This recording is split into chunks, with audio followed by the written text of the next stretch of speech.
যত্রতত্র ছড়িয়ে রয়েছে নোংরা আবর্জনা, ভেঙে পড়েছে সাজানো গোছানো পার্কের দেওয়াল। গোটা পার্ক জুড়ে অবহেলার ছাপ স্পষ্ট। ইকো পার্ক বেহাল অবস্থায় পড়ে রয়েছে, এক দুদিন না বহু বছর ধরে একই রকম অবস্থায় রয়েছে। রক্ষণাবেক্ষণের অভাবে কিন্তু ধুঁকছে। রক্ষণাবেক্ষণের অভাবে ধুঁকছে পশ্চিম মেদিনীপুর জেলার মেদিনীপুর সদর ব্লকের মণিদহ স্বামী বিবেকানন্দ ইকো পার্ক। যে বাইরে থেকে মানুষজন আসতো এবং ভিড় জমাতো, সেই ভিড়ের পরিমাণ কিন্তু আস্তে আস্তে কমে যায়। জানা যায়, মেদিনীপুর শহর থেকে কিছুটা দূরে কংসাবতী নদীর তীরে 2017-18 অর্থবর্ষে জঙ্গলমহল উন্নয়ন তহবিলের অর্থানুকূল্যে প্রায় 29,02,951 টাকা ব্যয়ে তৈরি করা হয় ইকো পার্ক। শুধু তাই নয়, প্রায় 32 লক্ষ টাকা ব্যয়ে পর্যটকদের জন্য তৈরি করা হয় জঙ্গলকন্যা ও তিথিশালা। অভিযোগ, দীর্ঘদিন ধরে রক্ষণাবেক্ষণের অভাবে বন্ধ হয়ে পড়ে রয়েছে এই পর্যটন কেন্দ্র। ফলে রাতের অন্ধকারে নেশার আখড়ায় পরিণত হয়েছে এই ইকো পার্ক। নজর নেই প্রশাসনের।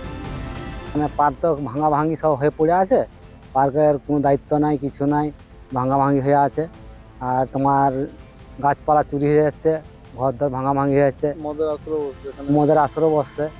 এই ইকো পার্কের ওপর এলাকার বহু মানুষের রুটি রুজিও নির্ভর করত। পর্যটন কেন্দ্র বন্ধ হয়ে যাওয়ায় কাজ হারিয়েছেন তাঁরা। লক্ষাধিক টাকা ব্যয়ে তৈরি পর্যটন কেন্দ্রের এমন বেহাল দশা কেন? কেন সঠিক নজর দেওয়া হচ্ছে না? এদিকে দায় এড়াতে ব্যস্ত শাসক শিবির, পাল্টা কটাক্ষ করেছে গেরুয়া শিবির। যে স্থানীয় লোকের অসচেতনতার জন্যে আমাদের এই পার্কটা ক্রমে